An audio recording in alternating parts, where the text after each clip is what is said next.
সরবরাহ চেইন সংকটে কমছে না নিত্যপণ্যের দাম। টিসিবির আলু বিক্রি কার্যক্রম উদ্বোধন করে বাণিজ্য উপদেষ্টা। কোনো দেশের সঙ্গে বাণিজ্য নিয়ে টানাপোড়েন নেই।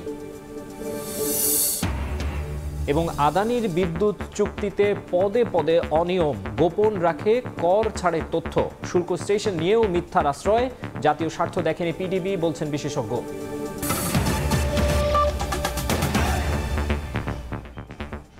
সময় সংবাদে সঙ্গে আছি আমি মাকসুম আলম খান। ফেনীর ছাগলনাইয়ায় বিএনপির সমাবেশে বক্তব্য রাখছেন দলটির মহাসচিব মির্জা ফখরুল ইসলাম আলমগীর। আমরা সরাসরি যাচ্ছি সেখানে। ওই জাতীয় বিপ্লব সংহতি দিবস বাংলাদেশকে বাঁচিয়ে দিয়েছিল। তারপরে ওই বাংলাদেশের শত্রুরা যখন নির্মমভাবে শহীদ প্রেসিডেন্ট জিয়া রহমানকে হত্যা করলো, তারপরে 9 বছর এরশাদ চেষ্টা করেছে বাংলাদেশকে ধ্বংস করতে। দেশনেত্রী বেগম খালেদা জিয়ার আপসহীন নেতৃত্বের কারণে সে দেশে ব্যর্থ হয়েছে। দেশনেত্রীকে আপনারা সেই 1991 সালে ক্ষমতায় নিয়ে এসেছেন। এসেই তিনি কি করেছেন? ওই গণতন্ত্রকে আবার সুসংহত করার চেষ্টা করেছেন। পার্লামেন্টারি ফর্ম অফ ডেমোক্রেসি দিয়েছেন, সংসদীয় গণতন্ত্র দিয়েছেন, মেয়েদেরকে লেখাপড়ার সুযোগ করে দিয়েছেন, তাদের অনেক কাজ তিনি করেছেন। কিন্তু আবারও সেই ষড়যন্ত্র আওয়ামী লীগ এসে সব কিছুকে ধ্বংস করে দিয়েছে। আবার প্রতিটি প্রতিষ্ঠানকে তারা শেষ করে দিয়েছে। বন্ধুগণ, সেই কারণেই আমরা বলছি যে বিএনপি তো দিয়েছে সব, এখন বিএনপিকেই আবার ধৈর্য ধরে এগোতে হবে।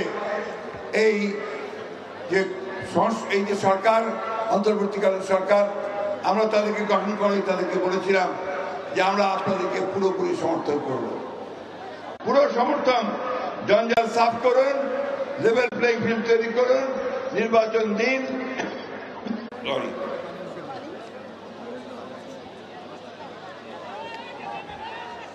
নির্বাচন দিন, যারাই জয়ী হয়ে আসবে তারাই দেশকে সুন্দরভাবে চালাবে। আমরা দেশ কিভাবে চালাবো সেটাও আমরা বলেছি। এর আগে 2 বছর আগে আমরা 31 দফার সংস্কার দিয়েছিলাম। আমরা কি কি করব আমরা বলেছিলাম। গণতন্ত্রকে প্রতিষ্ঠিত করবার জন্য আমরা রাষ্ট্রপতি এবং প্রধানমন্ত্রীর যে ক্ষমতা, সেই ক্ষমতার একটা ভারসাম্য। আমরা বলেছিলাম পার্লামেন্টে আমরা দ্বিকক্ষ বিশিষ্ট পার্লামেন্ট আনবো। আমরা বলেছিলাম, আমি দুঃখিত, আমি শরীর ভালো না তো আমার সমস্যা হচ্ছে। আমরা বলেছিলাম যে সমস্ত দলগুলোকে তারা তাদের কাজ করতে পারবে, এই বিষয়গুলো আমরা নিশ্চিত করতে চাই, গণতন্ত্রকে নিশ্চিত করতে চাই। কিন্তু আমরা 3 মাস পর হয়ে গেল। এই সরকারের কাছে আশা করেছিলাম তারা আমাদেরকে পথ দেখাবেন, একটা জনগণকে আশ্বস্ত করবেন যে এই সময়ের মধ্যে আমি সংস্কারগুলো কমপ্লিট করতে পারবো, আর এই সময়ের মধ্যে আমি নির্বাচনের একটা রোড ম্যাপ নেব। তো সেই রোড ম্যাপ আমরা বারবার চেয়েছি। আবারও বলছি যে অনুগ্রহ করে সংস্কার, যেগুলো নির্বাচন কেন্দ্রিক সরকার সংস্কার প্রয়োজন, সেই সংস্কারগুলোকে দ্রুত করে যত দ্রুত নির্বাচন দেবেন ততই জাতির জন্য মঙ্গল। কারণ যতই নির্বাচন দেরি হবে ততই বেশি সমস্যাগুলো আরো বাড়বে। আপনারা দেখেছেন যে ফ্যাসিবাদ ভারত থেকে সুযোগ নিয়ে তারা জনগণকে বিভ্রান্ত করার চেষ্টা করছে। ফেনীতে সমাবেশে বক্তব্য রাখছেন বিএনপি মহাসচিব মির্জা ফখরুল। আমরা সরাসরি ছিলাম সেখানে।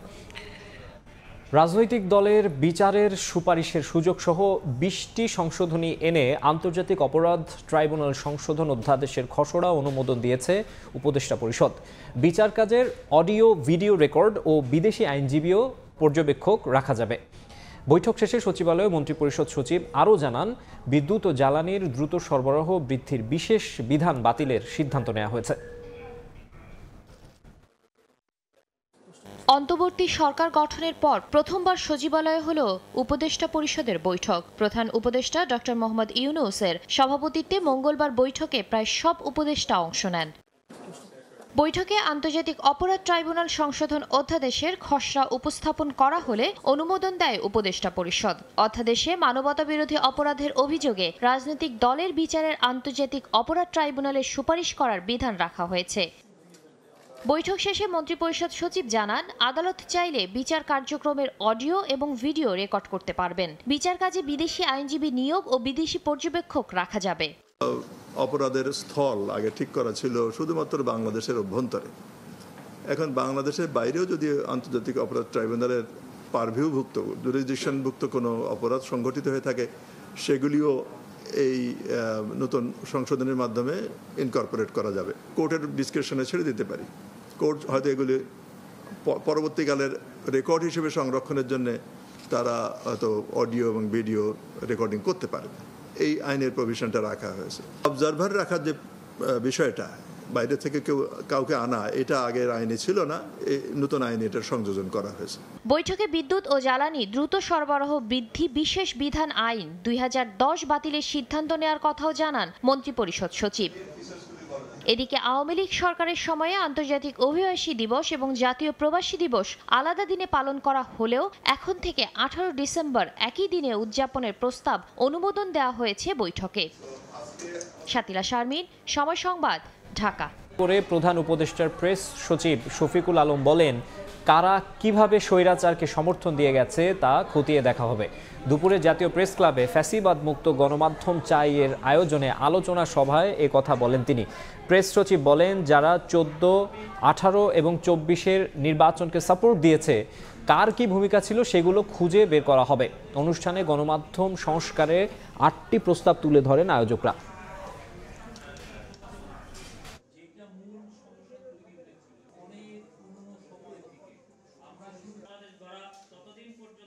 ষোলো বছরে যে ভয়াবহ একটা ফ্যাসিবাদী রেজিম হলো, এইটা ফ্যাসিবাদী ব্যবস্থা কায়েম করতে হলে সম্মতি উৎপাদন করতে হয়। এই সম্মতি উৎপাদনের কাজ করেছেন বাংলাদেশের বিশাল সংখ্যক সাংবাদিক। এইটা নিয়ে আমাদের সিরিয়াস কাজ করতে হবে। ইন্টারন্যাশনাল স্ট্যান্ডার্ডে আমরা এগুলো দেখব যে জার্নালিজমগুলো আসলে কি হয়েছে। আমাদের এইটা সত্যিকার অর্থে সবাই মিলে আমরা যদি খুব সিরিয়াস ওয়ার্ক করি, আমরা একটা ভালো শ্বেতপত্র তৈরি করতে পারবো। রেজিমের অনেক কিছু আমরা ভুলে যাব, কিন্তু এইটা যেন আমরা না ভুলি।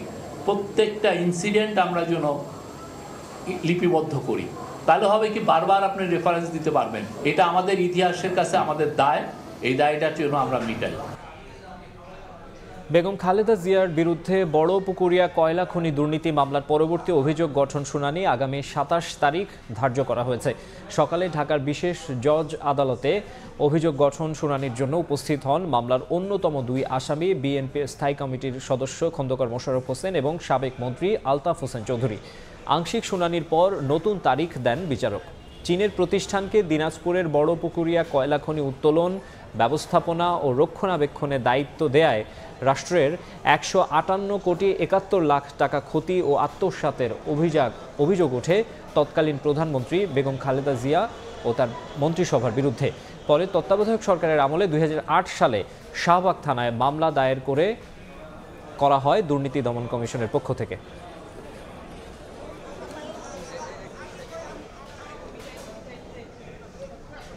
অপরিকল্পিতভাবে 7 কলেজকে ঢাকা বিশ্ববিদ্যালয়ের অধিভুক্ত করা হয়েছে বলে জানিয়েছেন শিক্ষা উপদেষ্টা। সকালে ঢাকা কলেজের 183তম প্রতিষ্ঠাবার্ষিকী উপলক্ষে আয়োজিত অনুষ্ঠানে এই কথা জানান তিনি। বলেন, 7 কলেজকে স্বতন্ত্র পরিচয় দেয়া যায় কিনা তা নিয়ে কাজ করতে বিশেষজ্ঞ কমিটি গঠন করতে যাচ্ছে শিক্ষা মন্ত্রণালয়। বিশেষজ্ঞ কমিটি অতি শীঘ্র করতে যাচ্ছে সর্বোচ্চ স্তরে, যারা এই কলেজগুলোর একত্রিত একটা প্রাতিষ্ঠানিক রূপ দেবে, অবকাঠামো কি করে আরো বাড়ানো যায় এবং সেগুলোকে সমন্বিত ভাবে একটা প্রাতিষ্ঠানিক রূপ কি করে দেওয়া যায়, সেটার নাম তোমাদের সকলের সাথে আলোচনা করেই দেয়া হবে। ব্যবস্থাপনায় দুর্বলতার কারণে বাজারে পণ্যের দাম কমছে না বলে মনে করেন বাণিজ্য উপদেষ্টা শেখ বশিরউদ্দিন। জানান, সরবরাহ বাড়ানোর জন্য সব ধরনের চেষ্টা করছে সরকার। সকালে রাজধানীর কারওয়ান বাজারে 40 টাকা কেজি দরে টিসিবির আলু বিক্রি কার্যক্রম উদ্বোধন অনুষ্ঠানে তিনি এসব কথা বলেন। জানান, বাংলাদেশের সঙ্গে কোনো দেশেরই বাণিজ্য নিয়ে টানাপোড়েন নেই, প্রয়োজনে সব দেশ থেকেই আমদানি করা হবে। হিমাগার ব্যবসায়ীদের সিন্ডিকেটের অভিযোগের সঙ্গে বীজ আলুর চাহিদা বেড়ে যাওয়া সহ নানা কারণে বেড়েছে আলুর দাম। খুচরা পর্যায়ে কেজি প্রতি 70 থেকে 75 টাকায় বিক্রি হচ্ছে। এমন পরিস্থিতিতে সরবরাহ বাড়িয়ে দাম সহনীয় মাত্রায় আনতে এবার টিসিবি তাদের পণ্য তালিকায় যোগ করল আলু। কেজি প্রতি 40 টাকায় আলু সহ আরও 4টি নিত্যপণ্য কিনতে ট্রাকের সামনে দীর্ঘ সময় ধরে লম্বা লাইনে অপেক্ষা করছেন ক্রেতারা। বুধবার থেকে নভেম্বর মাসের পণ্য বিক্রি কার্যক্রম শুরু করেছে সরকারি বিপণন সংস্থা টিসিবি। আগে তো চাল ডাল তেল দিত, আজকেও পাইছে আর বাড়তি ডালটা পাইছে। 2 ঘন্টা ধরে লাইন দাঁড়ায় রয়েছি, আরো 1 ঘন্টা লাগবে। আমরা কষ্ট করে একটু সিরিয়ালে দাঁড়াই, কিন্তু নেই, অনেক শান্তি পাই। কিন্তু বাজারে যদি একটু কম দাম হইতো আমরা আরো একটু সুবিধা হইতো। ডিলার পয়েন্টের পাশাপাশি ঢাকার 50 ও চট্টগ্রামের 20টি স্থানে ট্রাকে পণ্য বিক্রি চালু হয়েছে। তবে শুধুমাত্র ঢাকার ক্রেতারা কিনতে পারবেন আলু। বুধবার সকালে টিসিবির আলু বিক্রির কার্যক্রমের উদ্বোধন করেন বাণিজ্য উপদেষ্টা শেখ বশিরউদ্দিন। এ সময় তিনি জানান, ভোক্তাদের স্বস্তি দিতে কাজ করছে সরকার। এই মূল্যস্ফীতি বেসিক্যালি সরবরাহ ব্যবস্থায় সরবরাহ কেন্দ্রিক। সো আমাদের এই সরবরাহ ব্যবস্থাকে উন্নত করার জন্য আমরা রাত দিন কাজ করছি। বাজারে সরবরাহটাকে যদি আরও সহজ করতে পারি এবং পরিমাণগতভাবে বৃদ্ধি করতে পারি, তাহলে মূল্যের একটা স্থিতিশীলতা অতি দ্রুত আসবে বলে আমি আশা করি। বাংলাদেশের সঙ্গে কোনো দেশেরই বাণিজ্য নিয়ে টানাপোড়েন নেই উল্লেখ করে বাণিজ্য উপদেষ্টা বলেন, বাজার স্থিতিশীল রাখতে আশেপাশে সব দেশ থেকেই পণ্য আমদানি করা হবে। দেখেন, বাণিজ্যের ক্ষেত্রে আমাদের কোনো টানপোড়েন নাই। বাণিজ্য আমরা এখনো ভারত থেকে আমদানি করছি, আমাদের চাল আমদানি হচ্ছে, আলু আমদানি হচ্ছে, ডিম আমদানি হচ্ছে। আমার কাছে Bharat, Pakistan, China is no issue. আমি সবাইকে সংযুক্ত করতে চাই। সরবরাহ বেড়ে দাম না কমা পর্যন্ত টিসিবি আলু বিক্রি কার্যক্রম অব্যাহত রাখবে বলেও জানানো হয়। ফরহাদুর রহমান, সময় সংবাদ, ঢাকা। এক কোম্পানির 2 রকম আচরণ। বীমা করলে সহজে মেলে না পলিসির টাকা, অন্যদিকে শেয়ার কিনলে বিনিয়োগকারীকে দিচ্ছে লভ্যাংশ। অর্থনীতিবিদরা বলছেন, এমন দ্বিচারিতা থেকে বের হওয়া উচিত। আর শীর্ষ কর্মকর্তার সাফাই, প্রক্রিয়াগত কারণেই নাকি টাকা তুলতে হয় দীর্ঘসূত্রতা। দেখার পরেও তারা কোনো আমাদের নির্ধারিত সময়ের মধ্যে কোনো চেক ইস্যু করতে পারতেছে না। আমার ফ্যামিলিতে প্রায় 4-5 জনে করছে, শুধু আমার বড় ভাই পাইছে, আর কেউ পায় নাই। না বিমার গুণ আমি বাচ্চা থাকলে বা আমাদের ছেলে সন্তান বাচ্চা থাকলে তার করবো বা করামো। এই ভোগান্তির বিপরীত দিকটা খুব চমক জাগা নিয়া। একই কোম্পানিতে শেয়ার বাজারে বিনিয়োগকারী নিয়মিত পাচ্ছেন লভ্যাংশ, আবার এসব শেয়ারের দামও বেশ ভালো। ঢাকা স্টক এক্সচেঞ্জের তথ্য বলছে, তালিকাভুক্ত 58 কোম্পানির যে 40টি 3 প্রান্তিকে আর্থিক প্রতিবেদন দিয়েছে, সেখানে দেখা যায় এরা সবাই লাভে আছে। সবচেয়ে বেশি মুনাফার মুখ দেখেছে রিলায়েন্স ইন্স্যুরেন্স লিমিটেড। চলতি বছরের প্রথম 3 প্রান্তিক মিলে প্রতিটি শেয়ারের বিপরীতে মোট 6 টাকা 93 পয়সা আয় করেছে প্রতিষ্ঠানটি। আর গেল জুলাই থেকে সেপ্টেম্বর এই 3 মাসে প্রতিটি শেয়ারের বিপরীতে 75 পয়সার বেশি লাভ করেছে 7টি বিমা কোম্পানি, আর 8টি কোম্পানি লাভ করেছে 50 পয়সার বেশি করে। নাজুক পুঁজিবাজারেও তাই বিনিয়োগকারীরা আস্থা রাখছেন বিমা খাতে। লাইফ ইন্স্যুরেন্সগুলো ভালো হওয়ার চান্স আছে। ওদের পেটাপো কম, যার জন্য ওরা ডিভিডেন্ড দিতে পারে, আর ডিভিডেন্ডগুলো তারা সঠিক সময় পৌঁছায়। অন্যান্য কোম্পানির সাথে কম্পেয়ার করলে দেখা যায় যে ডিভিডেন্ডটা ভালো। বিমা করা গ্রাহকরা ভোগান্তি পোহালেও বিমা খাতের শেয়ার কিনে বিনিয়োগকারীরা লাভবান হচ্ছেন কিভাবে? সার্বিকভাবে প্রত্যেকটা বিমা কোম্পানি কিন্তু তার আগের বছরের আয়ের চেয়ে প্রবৃদ্ধি ঘটে। এই যে প্রবৃদ্ধি ঘটার কারণে পুঁজিবাজারে যারা বিনিয়োগ করে তারা দেখে এটা একটা স্টেবল ইন্ডাস্ট্রি, এবং সেই স্টেবল ইন্ডাস্ট্রিটাকে কি করতে পারে, তারা বিনিয়োগ করলে ভবিষ্যতে রিটার্নটা পেতে পারে। এবং এর সাথে বিমার যে মৌলিক নীতি এবং পুঁজিবাজারের যে মৌলিক নীতি কিন্তু ম্যাচ করে যায়, ফলে ওই জায়গায় একটা আস্থার জায়গা তৈরি করতে পেরেছে। পলিসি নিয়ে জমানো টাকা তুলতে গ্রাহকদের হয়রানির বিপরীতে পুঁজিবাজারে বিনিয়োগকারীদের লাভের অংশীদার করা কোম্পানিগুলোর এমন বিতর্কিত অবস্থান থেকে বেরিয়ে আসার পরামর্শ দিচ্ছেন অর্থনীতিবিদরা। সব জায়গাতেই আসলে ইতিবাচক দিক আমরা দেখতে চাই। একদিকে যারা গ্রাহক বা সাধারণ গ্রাহক, তারা আসলে বিমার কোম্পানিগুলোর প্রতি তারা ইতিবাচক মনোভাব দেখাবেন, অন্যদিকে একই সঙ্গে তারা আসলে শেয়ার বাজার থেকে মুনাফা করবেন এবং সেখানে তাদেরকে ডিভিডেন্ড দেবেন। ডিএসসির ওয়েবসাইটে দেখা যাচ্ছে যে 3টি প্রতিষ্ঠান তৃতীয় প্রান্তিকে হিসাব দেয়নি, তার মধ্যে 2 প্রান্তিক মিলে 3টি প্রতিষ্ঠানই লাভে রয়েছে। আর কোনো প্রান্তিকের হিসাব না পাওয়া 15টির মধ্যে নিয়মিত 10% থেকে 30% পর্যন্ত ক্যাশ ডিভিডেন্ড দেয়া কোম্পানি রয়েছে অন্তত 9টি। ফরহাদুর রহমান, সময় সংবাদ, ঢাকা। বিদ্যুৎ নিয়ে আদানির চুক্তিতে পাওয়া গেছে নানা অনিয়ম। আছে করমুক্ত আমদানি নীতি, কয়লার বাড়তি দর, বিলম্বে বিল পরিশোধে অতিরিক্ত সুদ আরোপের জটিলতা, এমনকি শুল্ক গোয়েন্দা ও তদন্ত অধিদপ্তরের তথ্য, চাঁপাইনবাবগঞ্জের রহনপুরের যে রুট দিয়ে আদানির বিদ্যুৎ বাংলাদেশে আসছে তা কোনো শুল্ক স্টেশনই না। 2017 সালের নভেম্বরে আদানি পাওয়ার লিমিটেড এর ঝাড়খণ্ড পাওয়ার প্ল্যান্টের সঙ্গে 25 বছরের জন্য 1600 মেগাওয়াট বিদ্যুৎ কেনার চুক্তি করে বাংলাদেশ বিদ্যুৎ উন্নয়ন বোর্ড পিডিবি। সম্পূর্ণ আমদানি করা কয়লায় পরিচালিত এই পাওয়ার প্ল্যান্টটিকে 2019 সালের মার্চে ভারত সরকার বিশেষ অর্থনৈতিক অঞ্চল হিসেবে ঘোষণা করে কর ছাড় দেয়। যদিও বাংলাদেশের সঙ্গে চুক্তির সময় কর ছাড়ের বিষয়টি গোপন করে আদানি গ্রুপ। পায়রা, রামপাল ও চট্টগ্রামের বাঁশখালীর বিদ্যুৎ কেন্দ্রে ব্যবহার করা কয়লার দাম টনপ্রতি $75 ও $80 হলেও আদানি টনপ্রতি নিয়েছে $96 করে। পরে পিডিবির দর নিয়ে আপত্তি জানালে দাম কমাতে রাজিও হয় তারা।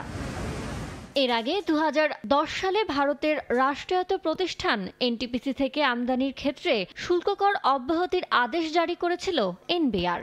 তবে আদানি গ্রুপ থেকে বিদ্যুৎ আমদানির ক্ষেত্রে এমন কোনো সিদ্ধান্ত নেয়নি জাতীয় রাজস্ব বোর্ড। পিডিবির পক্ষ থেকে জাতীয় স্বার্থ সংরক্ষণের ব্যাপারটি যথাযথভাবে খতিয়ে দেখা হয়নি।